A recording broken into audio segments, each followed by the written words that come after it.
दोस्तों, पश्चिम बंगाल में चुनाव होने हैं। चुनाव के पहले चुनाव आयोग ने घोषणा कर दी कि हमें एसआईआर कराना है। 12 राज्यों में चुनाव के से पहले एसआईआर की प्रक्रिया शुरू हो चुकी है, जिसमें पश्चिम बंगाल में एसआईआर शुरू हो चुका है। लेकिन इसके साथ ही एक चौंकाने वाली खबर आई कि जैसे ही बंगाल में एसआईआर शुरू हुआ, वहां जो 20-20 साल से भी घुसपैठिए रह रहे थे, जिनको पालने पोसने का काम पहले कम्युनिस्टों की सरकार में, फिर कांग्रेस ने, टीएमसी ने, और जिन जिन राज्यों में वो हैं वहां उन लोगों ने पालने पोसने का काम किया, क्योंकि वो उनका वोट बैंक था। अब वो सिर पर सामान रखकर भागते नजर आ रहे हैं। ऐसी वीडियो फोटो आ रही हैं कि अभी तक बंगाल से लाखों घुसपैठिया अपने आप जो पैसे देकर भी यहां आए थे, अब वापस बांग्लादेश जाने के पैसे दे रहे हैं और बॉर्डर पार कर रहे हैं, आनन फानन में भागे चले जा रहे हैं। तो आखिरकार ऐसा क्या हो गया कि एसआईआर तो वोट ना डालने का अधिकार है, वोटर लिस्ट से नाम कट जाएगा, आप वोट नहीं डाल सकते। घर छोड़कर क्यों भाग रहे हैं? जो घुसपैठिए रातों रात रिस्क जान को रखकर और वो एंट्री करे थे, उनको ममता बनर्जी कांग्रेस राशन भी दे रही थी, मकान भी दे रही थी, सारी फैसिलिटी दे रही थी, क्यों भाग रहे हैं? इसका मैं इस वीडियो में आपको खुलासा करूंगा। तो बात यह है, जैसा मैंने थंबनेल दिया है, कि ममता बनर्जी की चाल पड़ी उल्टी। उसके दो कारण हैं जो ये घुसपैठिए भाग रहे हैं। उसमें एक कारण ममता बनर्जी भी है, जिसके कारण से ये घुसपैठिए भाग रहे हैं। और वो कारण क्या है? आप याद करिए, ममता बनर्जी पिछले 3 साल से इन घुसपैठियों को ये कहकर बार बार भ्रमित कर रही है, और हालांकि वो कानून तो बन ही चुका है, कि आप जब चुनाव आयोग एसआईआर कराएगा तो अपने पेपर मत दिखाना, एसआईआर हम नहीं होने देंगे, बंगाल में कोई एसआईआर नहीं होगा, क्योंकि ये एसआईआर नहीं, ये एनआरसी है। और अगर एसआईआर के जरिए आपने कागज दिखा दिए तो फिर आपको जेल में डाल दिया जाएगा, डिटेंशन सेंटर में डाल दिया जाएगा, क्योंकि ये चुनाव आयोग के जरिए मोदी एनआरसी लागू कर रहा है। ममता बनर्जी ने कितने ही प्लेटफॉर्म से, कितने ही मंचों से मुस्लिम बहुल एरिया में, जहां जहां ये घुसपैठिए बंगाल में रहते हैं, वहां जा जाकर स्पेशली सभा की और चुनाव आयोग को धमकाने की कोशिश की, केंद्र को धमकी दी। यहां तक कि एक हाकिम जो है, फराद हाकिम, उन्होंने चुनाव आयोग के अधिकारियों को यह कह दिया कि अगर एसआईआर करेंगे, घर पे आएंगे, हम उनकी टांग तोड़ देंगे। लोगों के दिमाग में, इन घुसपैठियों के दिमाग में ममता बनर्जी ने बिठा दिया कि ये एसआईआर नहीं है, ये तो एनआरसी है। और जब लोगों के दिमाग में ये बात बैठ गई तो इन्होंने खूब कोशिश की कि ये एसआईआर ना हो, लेकिन एसआईआर तो होके रहेगा। मैं लगातार इस तरह से वीडियो आपको पहुंचा रहा हूं। केंद्र ने भी ये इशारा कर दिया, चुनाव आयोग की अपनी शक्तियां हैं, संविधान में वो जो शक्ति है उसको सुप्रीम कोर्ट भी नहीं रोक सकता, कि अगर आप चुनाव आयोग के अनुसार वोटिंग के पहले, चुनाव के पहले विशेष पुनरीक्षण जो उसका अधिकार है, संविधान ने उसको अधिकार दिया है, यदि कोई राज्य उसमें रोड़े अटकाता है तो वो राष्ट्रपति शासन लगाने के लिए राष्ट्रपति को रिकमेंड करेंगे, उसके बाद भी एसआईआर होके रहेगी। ममता बनर्जी को जब ये खबर लगी, हम जैसे लोगों ने वीडियो बनाई, तो ममता बनर्जी को दिख गया कि अगर जबरन एसआईआर रोकने की कोशिश की ना तो राष्ट्रपति शासन लग जाएगा। अब वो चिट्ठी लिख रही है, अब वो उसी मुख्य चुनाव आयुक्त को, चुनाव आयुक्तों को जिनको धमका रही थी, अभी चिट्ठी लिख रही है कि एसआईआर रोक दीजिए, एसआईआर में बड़ा दबाव है। कभी कहती हैं वो हार्ट अटैक से मर गया, एक अधिकारी वहां मर गया। अरे भैया, वोट जो बनाने का काम है वो बीएलओ का, उसमें आदमी मर क्यों जाएगा? बोले साहब बहुत तनाव है। कोई तनाव नहीं होता, अधिकारी कभी तनाव में आता है? आपको एक वोट, एक बीएलओ को एक बूथ दिया गया है, और एक बूथ में भी वो 2 आदमी लगाए गए हैं, और उसमें भी एक बूथ में 1400-1500 वोट होती हैं। एक बूथ में एक आदमी के हिस्से में 700 आएगा। 1 महीने का टाइम है, आप इसको डिवाइड कर लीजिए पर डे में, आपको पता लग जाएगा छुट्टी काट के कितना समय है। कोई दबाव नहीं है, दबाव ममता बनर्जी को है और बौखलाहट है। हुआ क्या कि ममता बनर्जी ने जब सबको ये समझाने की कोशिश की कि एसआईआर मत करा देना, ये एनआरसी है, इसी बीच एक कानून इंप्लीमेंट होता है, और वो कानून इंप्लीमेंट है इमिग्रेशन एंड फॉरेनर एक्ट 2025। ये मार्च 2025 में मोदी सरकार ने संसद से पास किया। 1 सितंबर से ये लागू हो गया।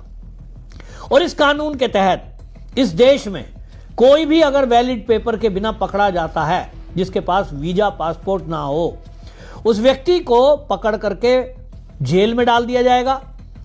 5 लाख रुपए का जुर्माना है, 7 साल की सजा है।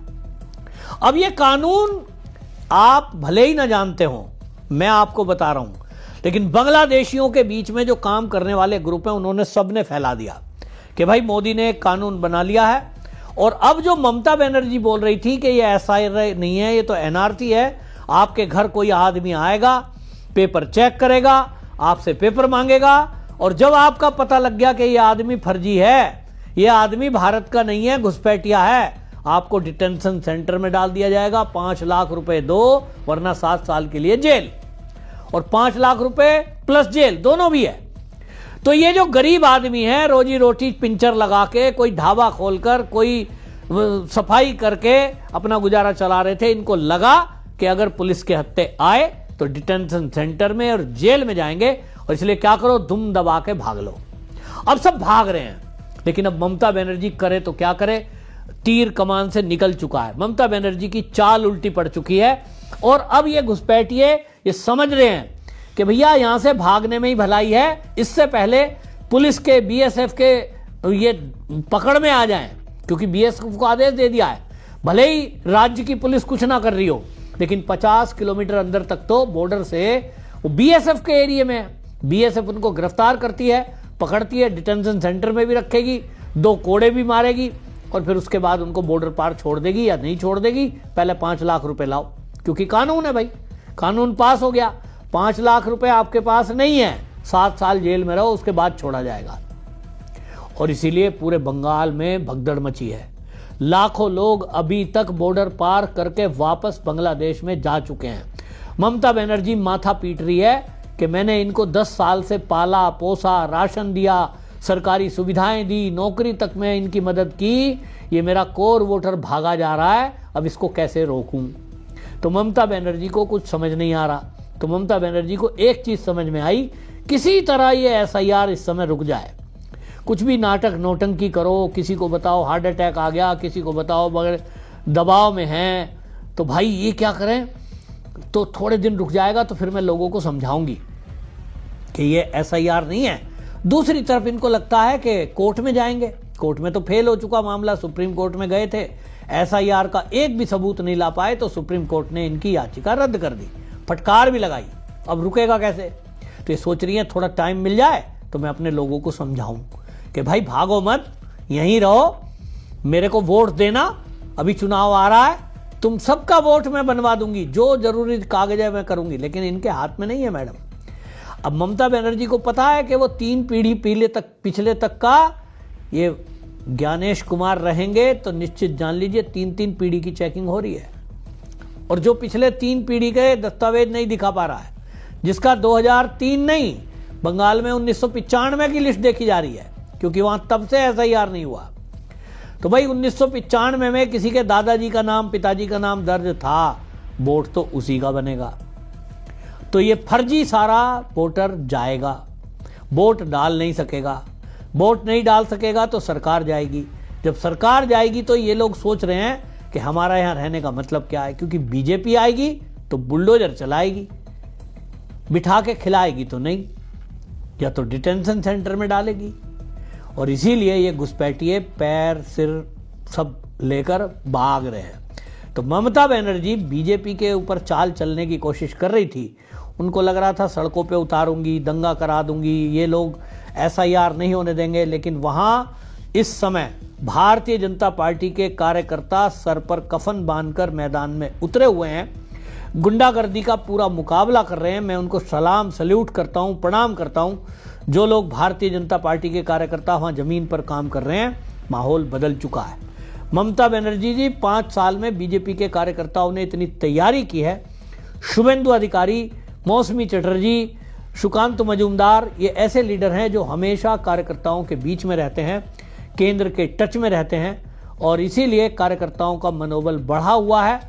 ये सब दुम दबाकर भाग रहे हैं। निश्चित जान लीजिए अब एक अनुमान लग रहा है कि लगभग 1.5 करोड़ फर्जी घुसपैठिए ये जो थे वोटर लिस्ट में वोट ममता बनर्जी का, यही अगर गायब हो जाते हैं वोटर लिस्ट से, यही हराने के लिए काफ़ी है। बीजेपी का वोट तो अपना पड़ेगा ही, ये फर्जी वोट पड़ता था जिसके कारण ममता बनर्जी जीतती थी। तो ममता बनर्जी अपने ही जाल में फंस गई है। अगर वो एसआईआर को जबरन रुकवाने की कोशिश करेगी, गुंडागर्दी करने की, अपने कार्यकर्ताओं को सड़कों पर उतारने की कोशिश करेगी, निश्चित जान लीजिए उसी दिन राष्ट्रपति शासन लग जाएगा, क्योंकि ये चुनाव आयोग का अधिकार है। उसको केवल सबूत चाहिए जो वो मीडिया और जनता ये ना कहे कल को कि देखो मोदी ने चुनाव आयोग के जरिए राष्ट्रपति शासन लगवा दिया, चुनी हुई सरकार बर्खास्त कर दी। तो ममता बनर्जी भी इस बात को समझ रही है कि कायदे में रहने में ही फायदा है, सरकार जाएगी, कम से कम जेल तो नहीं जाना पड़ेगा। ममता बनर्जी ने अगर दंगा फसाद कराया, कुछ भी ऐसा बयान दिया, समझ लीजिए राष्ट्रद्रोह के केस में यूएपीए की धारा लगेंगी, आजीवन जेल में जाना पड़ेगा। तो इसीलिए अपने जाल में ममता बनर्जी बुरी तरह फंस गई है। इस वीडियो को ज़्यादा से ज़्यादा शेयर करो ताकि लोगों को पता चले कि बंगाल में भारतीय जनता पार्टी भारी बहुमत के साथ इस बार सरकार बनाने जा रही है। वंदे मातरम।